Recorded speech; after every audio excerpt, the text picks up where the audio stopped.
எல்லோருக்கும் வணக்கங்க. நாம இந்த வெஸ்ட் பெங்கால் மெத்தட்ல இந்த கொய்யாக்கா மரத்தை ஒன்று ரெடி பண்ணி வச்சிருந்தோம். அதில் துளிர் வந்திருக்கா இல்லையா, காய்ப்பு ஏதாச்சும் கிடைக்குதா இல்லையான்னு நம்ம இப்போ செக் பண்ண போகிறோம். அதுக்கு முன்னாடி நம்ம ஒரு 7 கிலோமீட்டர் வாக் முடிச்சுட்டு வந்திருக்குங்க. பாஸ்ட் 1 மந்தாவே நம்ம உடம்புல கொஞ்சம் கான்சன்ட்ரேட் பண்ணிட்டு இருக்கோம். ஏன்னு பார்க்கும்போது டாக்டர் நம்ம உடம்புல சுகர் லெவல் ரொம்ப அதிகமாக இருக்குன்னு சொல்லியிருந்தாங்க. அதனால டெய்லி கொய்யா துளிரை போட்டுட்டு கொஞ்சம் சுடு தண்ணி காய வச்சு அது ஒரு கஷாயம் மாதிரியும் குடிச்சிருக்கேன். அப்புறம் இந்த செம்பருத்தி பூ வீட்டில் தருவாங்க. இது ஹீமோகுளோபின் லெவலை இன்க்ரீஸ் பண்ணும், இது கொஞ்சம் ஹெல்த்தியானது, இதையும் கொடுப்பாங்க. அவங்க இன்னைக்கு கேமராமேனாக மாறிட்டு இருக்காங்க. அதனால் இது நம்ம நல்லா சுத்தம் பண்ணிவிட்டு இது பாருங்கள், இந்த இது மட்டும் இந்த மகரந்தம் சூலகம்னு சொல்லுவாங்க, அதை மட்டும் கிளி போட்டுட்டு இதை அப்படியே சாப்பிட்லாங்க. ஹார்ட்டுக்கு ரொம்ப நல்லது. பிளட்டில் ஹீமோகுளோபின் லெவலும் இன்க்ரீஸ் பண்ணணும்னு சொல்லியிருக்காங்க. என் மிஸ்ஸஸ்க்கு பிளட் லெவல் டியூரிங் ப்ரெக்னென்சி டைமில் பிளட் லெவல் ரொம்ப கம்மியாக இருக்குன்னு சொல்லியிருந்தாங்க. அப்போது இந்த ஹீமோகுளோபின் லெவலை இன்க்ரீஸ் பண்ணுறதுக்கு இந்த நாட்டு செம்பருத்தி தாங்க நிறைய சாப்பிட்டுட்டே இருப்பாங்க. அப்புறம் பார்த்தா அவங்க பிளட் லெவல் ரொம்ப அதிகமாக இன்க்ரீஸ் ஆகிடுச்சு. டாக்டரே என்ன நீங்கள் செம்ம இன்க்ரீஸ் பண்ணி வச்சுருக்கீங்கன்ற மாதிரி ரொம்ப ஆச்சரியப்பட்டாங்க. இதை பாருங்க, பட்டாம்பூச்சி உட்காந்துச்சிங்க, எவ்வளோ பியூட்டிஃபுல் பாருங்கள். தேன் எடுக்க என்னையே சுற்றிட்டு இருக்கீங்க. அது ரொம்ப அழகான ஒரு காட்சி. அது மகரந்தம் சூலகம் பண்ணலான்ட்டு வந்தது. பட் பார்த்தா அது ரெண்டுத்தையும் நம்ம பிச்சு கீழே போட்டோம். ஏமாற்றத்தோடு பறந்து போயிடுச்சு. நாம் இன்னைக்கு எதுக்காக வீடியோ எடுத்தோமோ அதே மறந்து போயிட்டோம் பாருங்க.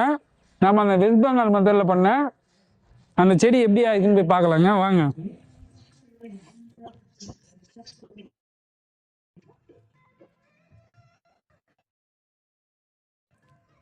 இதை பாருங்க, இந்த மாதிரி கட்டி தொங்க விட்டுருந்தோம்.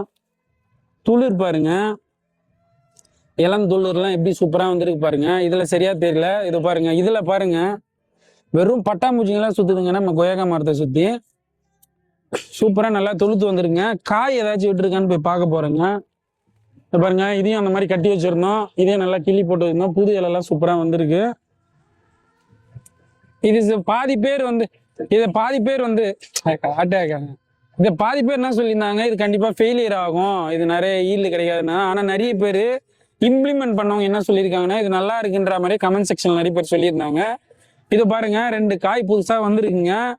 ரெண்டுமே பாருங்க எவ்வளோ சூப்பராக இருக்கு பாருங்க.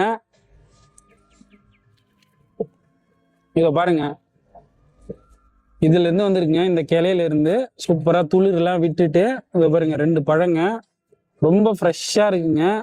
நட்டினி பாப்பாவுக்கு ஒன்றும் எனக்கு ஒன்றும் எடுத்துக்கிறேங்க. பாருங்க, ஏதாச்சும் டஸ்ட் ஏதாச்சும் இருக்கு போதுன்றது தொடச்சிக்கிறேங்க.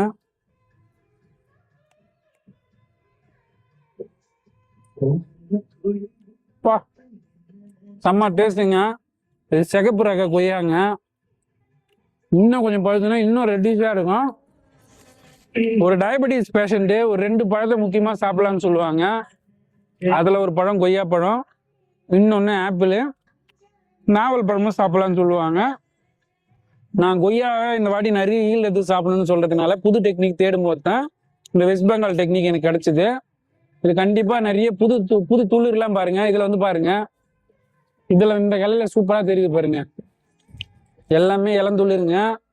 கூடிய விரைவில் பூ வச்சு மொட்டு வச்சு காய் நிறைய காய்க்குன்ற நம்பிக்கையோட காத்துட்டு இருக்குங்க. நாம மீண்டும் இது போல இன்னொரு அழகான வீடியோல சந்திக்கலாங்க. ரொம்ப நன்றிங்க.